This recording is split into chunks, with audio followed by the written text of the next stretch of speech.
Layla, what are you doing at nursery today? I play Sasha. You gonna play with Sasha? Yeah. Oh, don't look at that. Yeah, I know you're hungry. I want to come feed you. What else are you gonna do today? I want breakfast. You want breakfast? Daddy. Okay. Oh. I want breakfast nursery. You have breakfast at nursery. And what else are you gonna do today? Play Mia. You gonna play with Mia? Yeah. Oh, okay. And what else? Maybe that's enough. That's enough? Yeah. Well, you can do rugby tots. Yeah. But what do you do in rugby tots? Hold it up. Twist it down. Oh, well done. Is that scoring a try? Yeah. Okay, you're gonna eat your coin now before it melts. You're gonna eat it. Morning, guys. It's been a bit of a crazy start this morning. Layla once again didn't wake us up. I don't know, there seems to be a new thing since Barry got home, that she's just not waking us up in the morning, which I appreciate, but also I'm not used to. So I forgot to set an alarm last night. Woke up and it was 7:30 and I was just like, crap, let's get up, quick.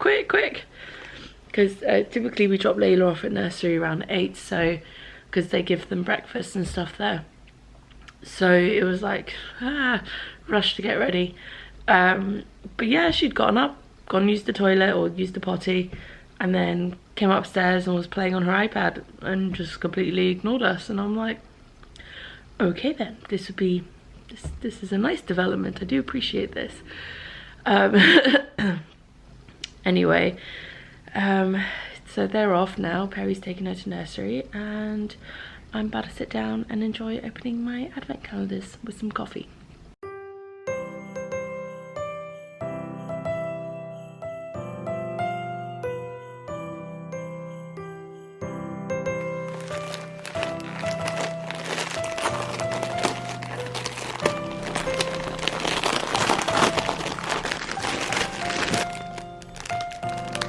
Oh, how beautiful is this?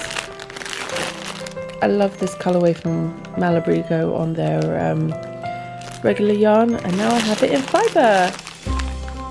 Oh, thank you so much, Sam. This is wonderful. Hey guys, so it's been a little while since I checked in. I have finished the first sleeve on this mix and match sweater for my friend's daughter. You can see the colours have done an interesting pooling on the sleeve, which I think is quite fun. And yeah, I did a yellow for the cuff. I should have enough yellow left to do the second sleeve without any issues, and I have plenty of the rainbow pink one. So yeah, that's really fun. And so I'll be getting that second sleeve started later today at some point and probably work on that this evening. And then what else have I got to do this morning? Oh, I'm going to be filming that Q&A that I was telling you guys about, so I need to do that at some point today. I might kind of do that in between other things, like film little snippets here and there and piece that all together. I finished spinning that loop bump last night in the end, so I need to wind that off. I left that to sit overnight on the bobbin. So yeah, I'm going to wind that off in a little bit. I might actually answer some questions while I'm winding that off, because I imagine that's going to take me a while, so be a good time to do some questions. And then yeah, I'm going to be cracking on with some work. So this is the fibre I finished spinning last night.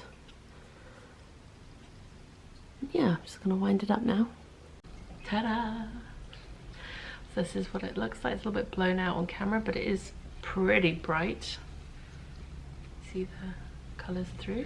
A little bit thicker thin, but I think that's part of the charm with the single fly yarn. Yeah, so let's get this off.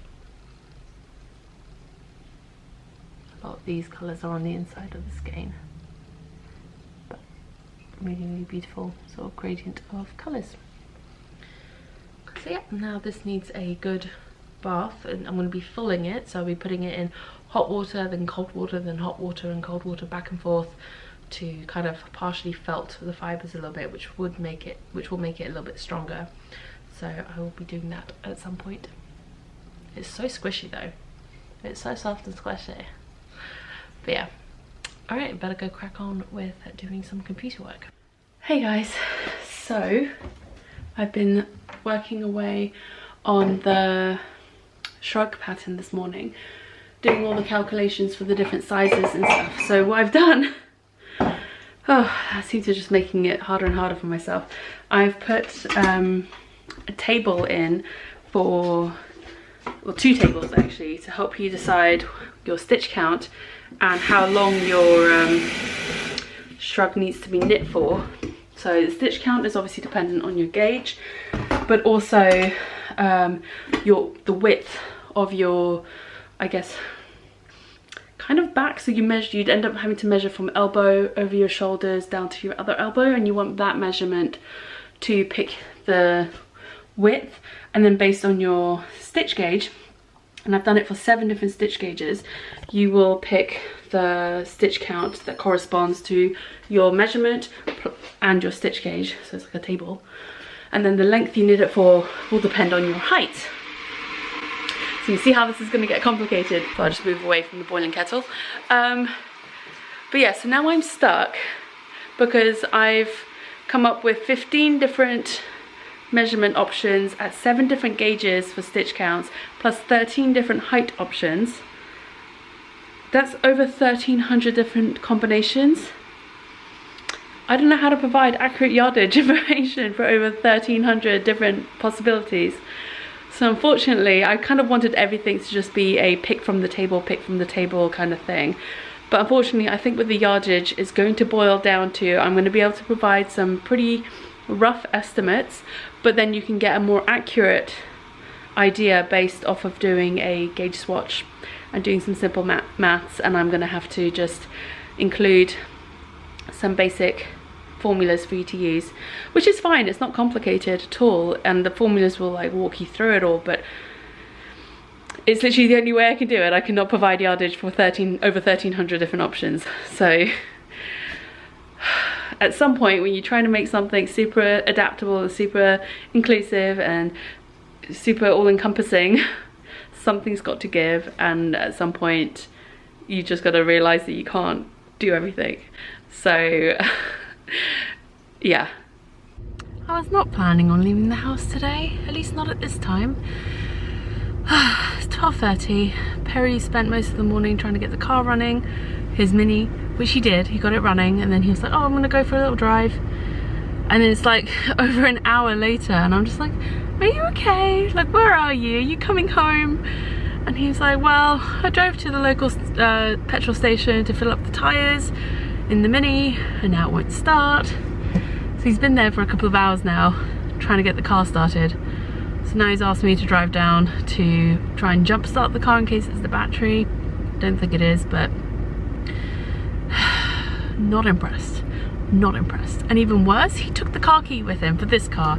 Thankfully we had the spare, but I was just like, I am not impressed. Right, well, back home.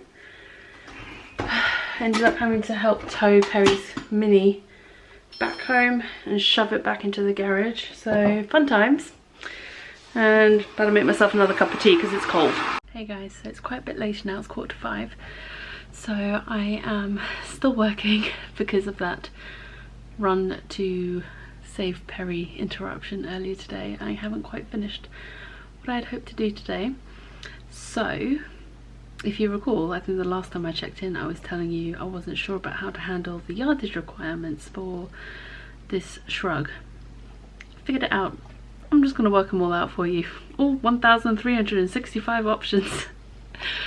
Actually I used Excel, so that made it a little bit quicker and easier, although I did spend quite a bit of time having to tweak and edit and tweak the spreadsheet just to get it working right. The formulas, I kept tweaking them to make them more accurate. Anyway, you guys don't want to hear about that, but it's going to be basically a separate document that goes with the pattern because it's 7 tables, one for each gauge option, with measurements on either side, and then they're cross-referenced to multiply with each other at the gauge, and anyway, it's all in there.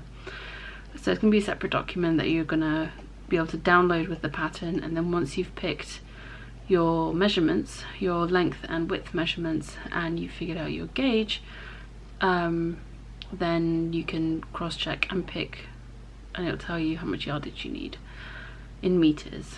Now I know some of you will be saying, oh well, what if I don't know what my gauge is? At this point, this is literally the best way I can make this work. You can use previous projects, like if you're wanting to use, let's say, a DK weight yarn or a worsted weight yarn, you can check previous projects that you've knit out of that weight of yarn or something very similar to the yarn you want to use, and check your gauge on that and use that as like a starting point. Because this is such a large garment, overall, as long as you're in the ballpark on the gauge, you should be fine. And I do recommend that you add 5 to 10% to these yardage recommendations just to be safe. I have sort of buffered the numbers a little bit, but if you are not entirely sure of your gauge and you want to just be doubly sure, then you can add a little bit more to the yardage just to be safe. This is literally as detailed as I can get it. There is like tables after tables after tables, so it should be okay. I think this makes sense now. This pattern is getting to be quite bulky, which is hilarious because I knit it out of bulky yarn. Ha ha ha ha, I'm so funny. Oh my goodness, I have been doing this, looking at this pattern for far too long today, and I still haven't actually written up the actual pattern part. This is all just the stuff that goes around it, so you can actually figure out what size you're knitting. The actual pattern instructions are super simple, so simple. Literally, I think it's like maybe less than 10 lines, but it's all the preamble that goes with it. It's not complicated, but it's necessary to figure out your sizing and stuff like that. Okay, so I'm just going to finally write up the pattern instructions and add a few more notes, and then this should be ready for my tech editor. I just have to take some photos of the shrug, but I'm not sure when I'm going to get a chance to do that, to be honest, at this point. But yes, I'm pretty happy with how it's looking so far. And that's basically all I have achieved today, is this one thing and working on it again and again. So while I'm happy about it, I'm a little bit annoyed I didn't get round to typing up that other sweater, the yellow mild, the other one I was working on the other day, that one. I haven't gotten around to typing that one up yet, but that should be a much simpler process than this one, ironically, even though this is a much simpler design. A lot of work goes into even the simple designs.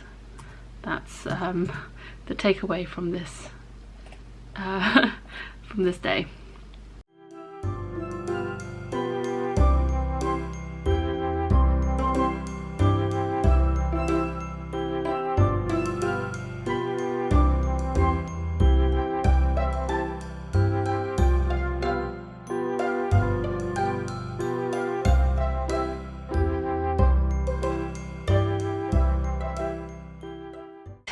So it's basically time to go get Layla now. Put my shoes on. Yeah, almost finished with that pattern now. Just have a couple of notes that I need to add for the needle sizes and the gauge information at the very beginning of the pattern, just to make it super clear and a bit more understandable. I have no idea how I'm going to list this pattern on Ravelry because it's got so many different combinations that it could be knit at, so many different gauges, so